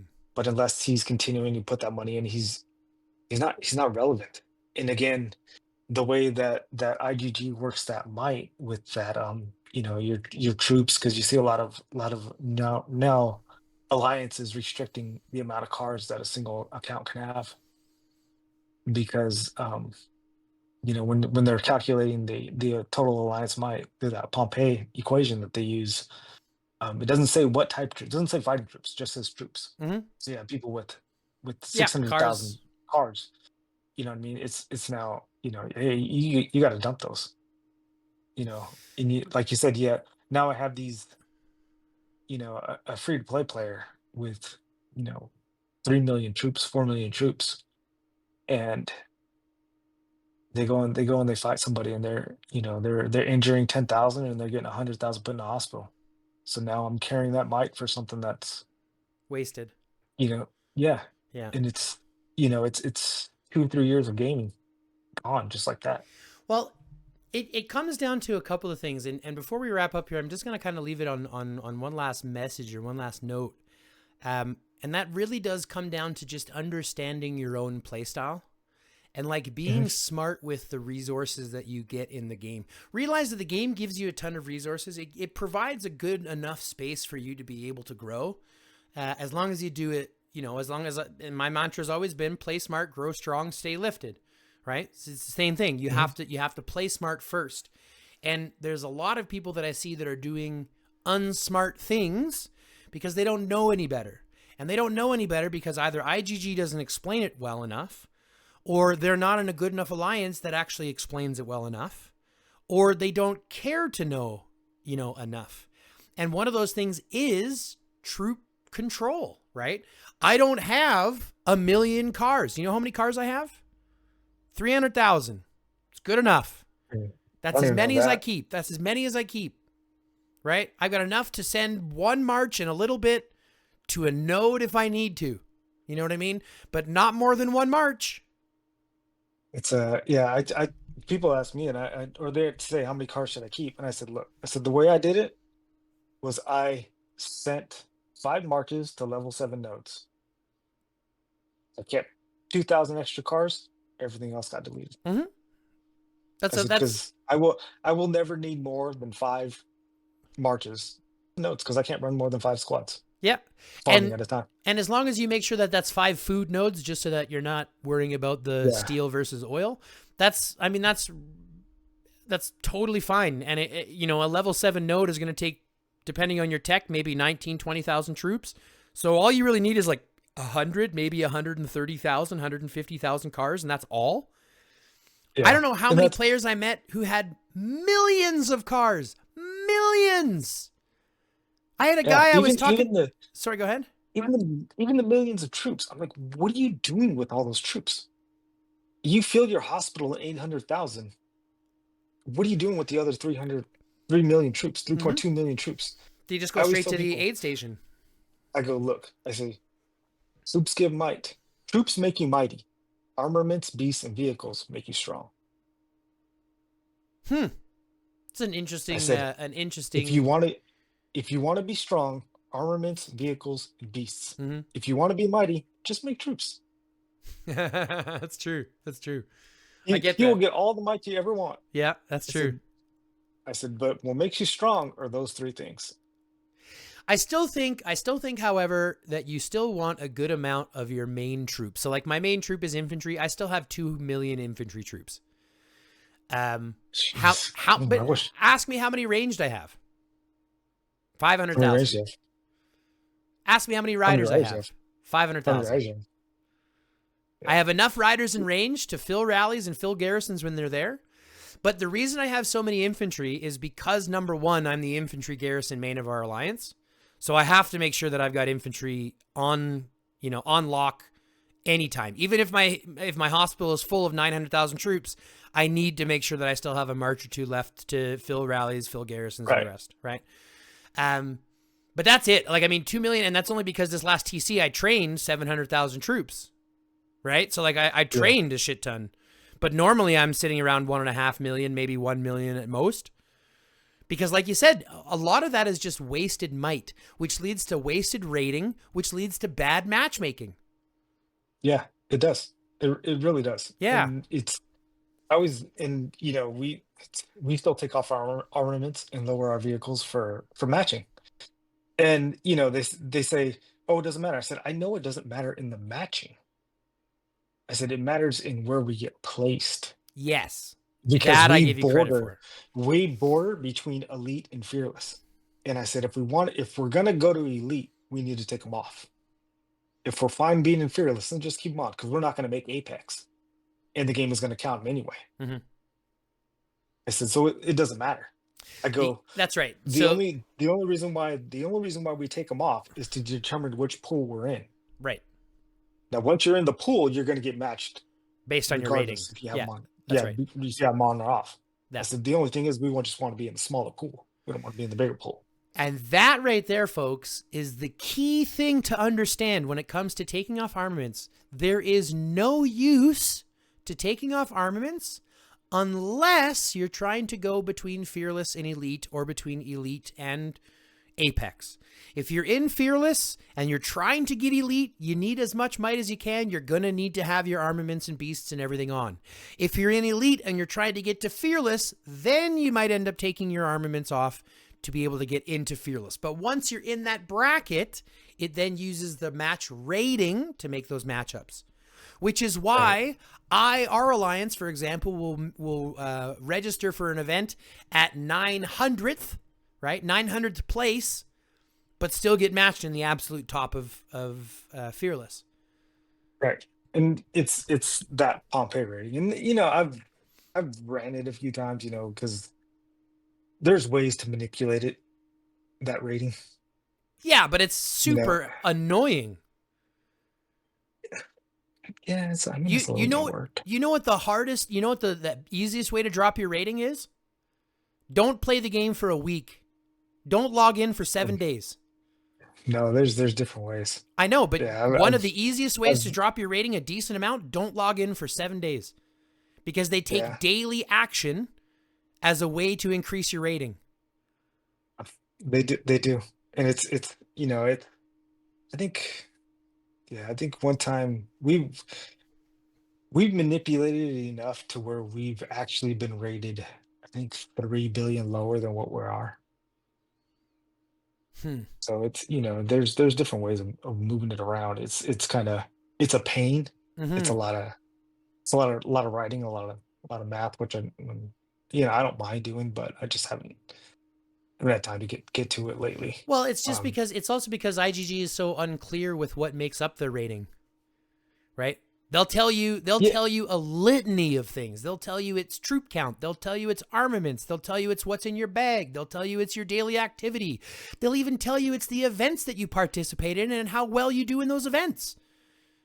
right. And those are it's I always tell people it's things. I go, it's your troops, it's your it's your troops, it's your armaments, it's your vehicles, it's all that. And I said, in the X factor they put in is how you do in events Mm-hmm. and how you work as a team. And that could be whatever the hell they want it to be. Exactly. It's very unclear. And I think that's a Yeah. big issue because you have Yeah. players that are trying to be very specific in the way that they get their matching to make it fair. And it's like the game just whatever. You know? Eh. Yeah, it's funny because I've floated around the idea that maybe they should put hard lines in their algorithms.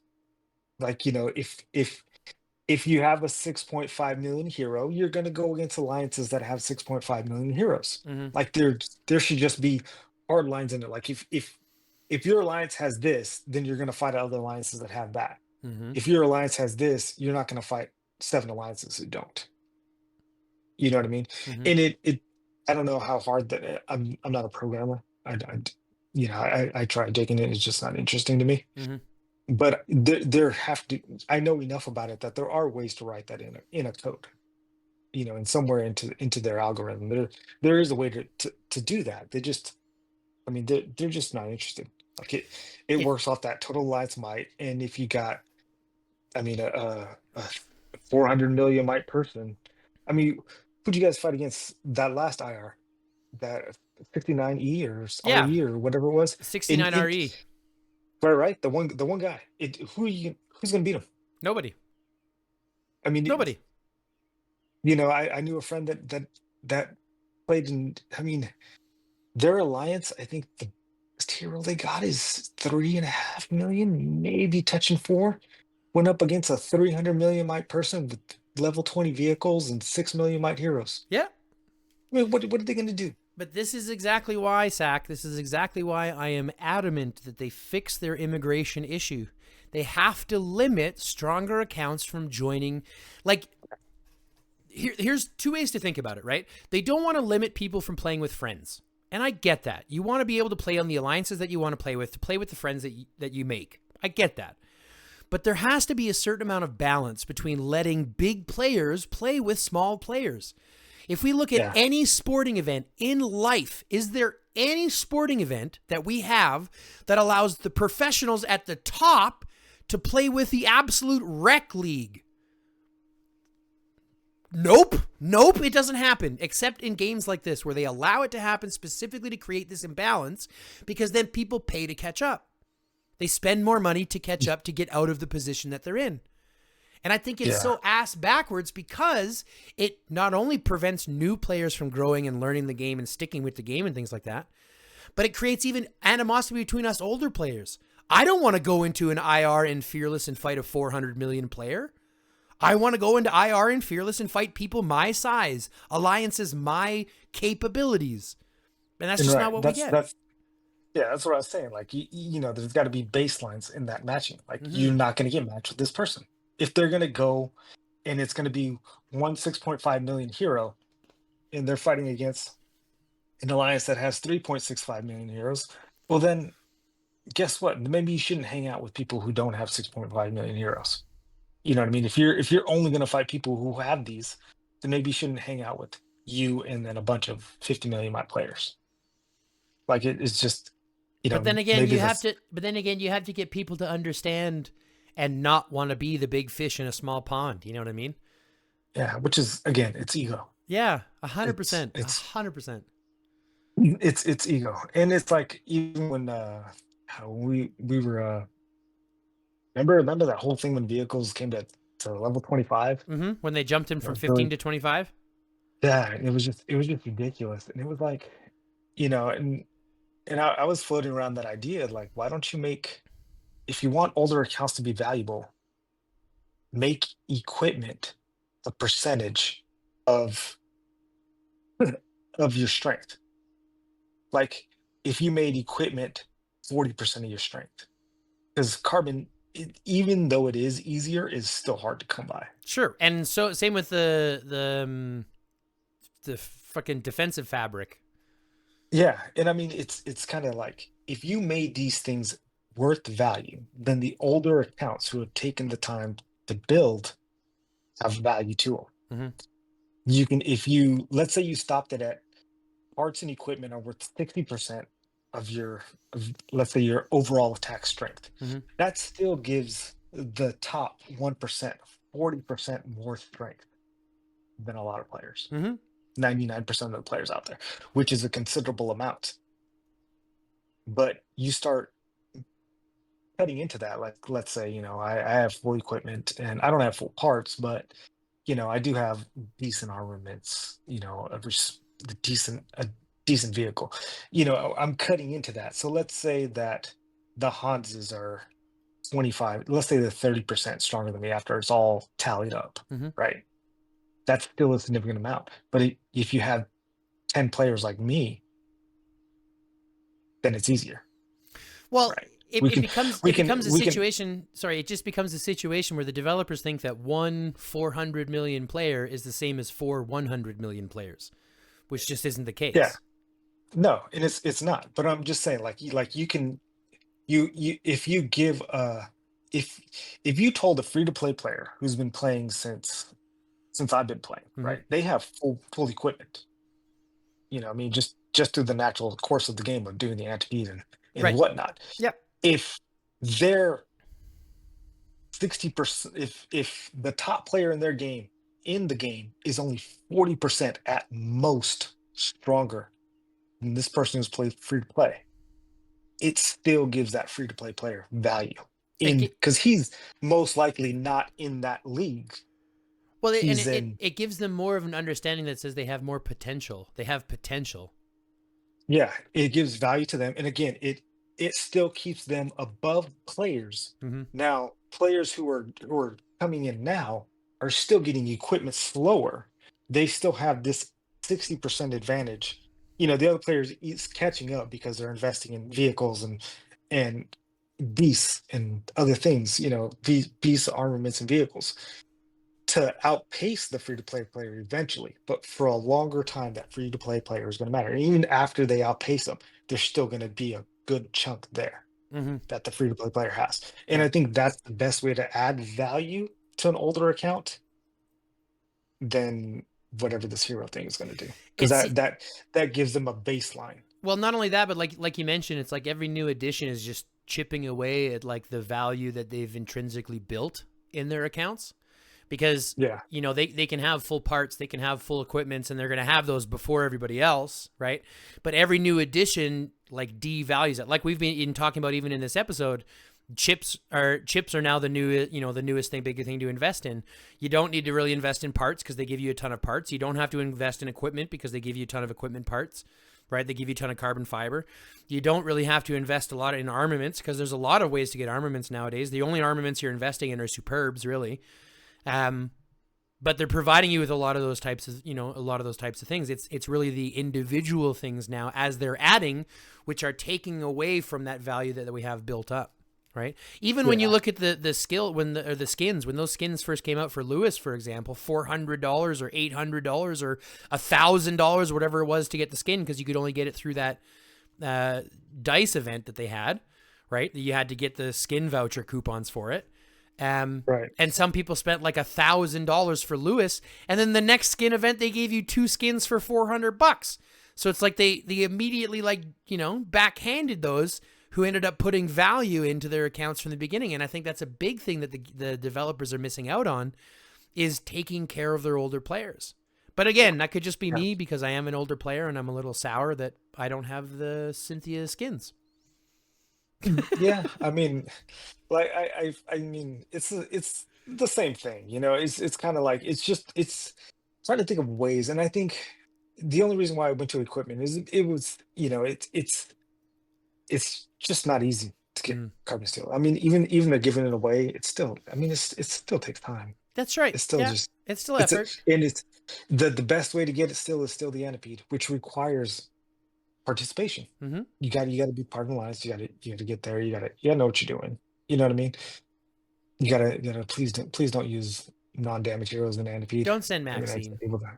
Yeah. Don't However, send. hold on a Jesus second. Christ, don't send Tom. Hold on a second. I was thinking about something. I was talking to Panda about this just recently. If everybody sent Claude, okay, if everyone sent an awakened Claude, or you had at least 5 people that sent awakened Claude, that Antipede would have a negative 100% rage generation. Which means that Antipede would never generate rage. Which means that Antipede would never trigger its rage ability. Never sending your march home. They changed it. You can't reduce Antipede's rage. It's in the rules now. So they did that with Maxine, but did they do that with Claude? Because Maxine was removing rage directly. This is limiting rage regen, which is entirely different. Yeah, it was I remember with the whole Maxine thing because we had a guy in my alliance. He's still playing the game, but he's the most analytical guy I know, and we used to run tests on Maxine's rage reduction. Mm-hmm. Yeah. We used to like Thunder Max or Tom Maxine fights Yeah. 1-on-1 just to see what the cycles, how long it would take. Yeah. But yeah, I mean, like he had a whole thing on Antipede, and I remember him just running different heroes to see what counts as an Antipede. It's not, it's not a zombie. So any zombie things, percentages that you're not going to get those. I I, I don't. I think I think that whole rage thing. I think it's set to have a rage cycle the way that it is. I don't think running Claude. I mean, who knows? I Who mean, knows? Maybe. I can't. Maybe you can Yeah. run it now before they change it. Yeah. All right, folks, we have been chatting here for one hell of a time. It has been an absolute blast, but we are going to wrap up here. I got one last thing to give you here, Sac, before we get going. I want to give you one chance to give any shout outs or any hellos to any of your friends or you think might be watching and you want to give them a special shout out and say their name. Feel free to go ahead and shout out whoever you feel to do that now. And I just say hi to the people who know me. Especially my alliance, my region. A lot of great support, a lot of talking, a lot of love in our region. And what That's for region, sure. what alliance are you in, sorry? In Nemo, region 299. Nemo in 299. Yeah. All right. So So anybody in Nemo, if you did check this, feel free to hit those comment section down below and realize that Sac is talking to you. yeah. He wants to say thanks. But truth be told, I've had an absolute blast, Sac. I want to say thanks a lot for joining us on the pod.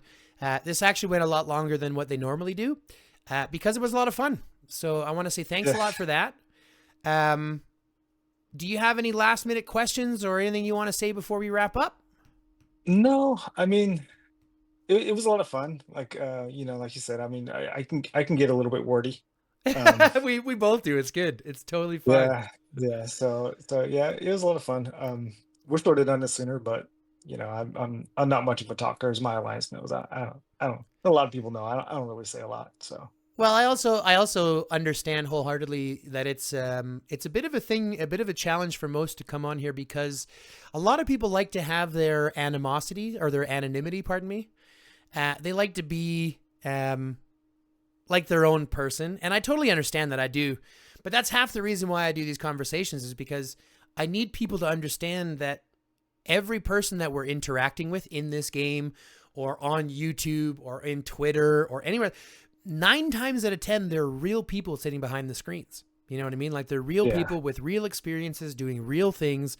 And just like we've said, building real community, right? Half the reason why we play this game isn't for the heroes, isn't for the armaments.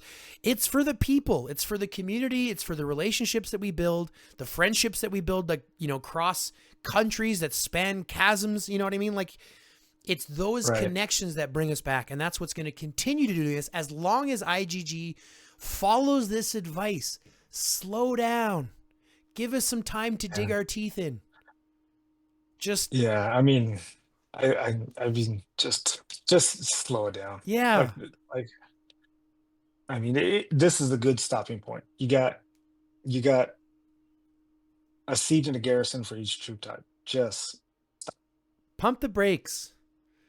We've got Genes coming next week. It's going to be enough. I don't need more. Okay? yeah, That's enough for me. for real, it is. Yeah. Yeah, Alrighty, folks. With that being said, I want to say thanks one more time to Sac for joining us on the show. I want to say, if you haven't already, like the channel, subscribe to the channel, fill out the notification bell, and if you haven't, click that join button and become a member today. It's only $5 a month, but it does go a long way to keeping the stream active and keeping the channel sustainable. Because remember, IGG doesn't pay shit and YouTube doesn't pay very much. So anything we can get from the community to help the channel sustain is obviously a better way. But that all being said, Sac, one last time, thanks again for joining us. I'm going to cut us out here. Love, peace, chicken grease, and until next time. Now you say stay lifted. stay lifted.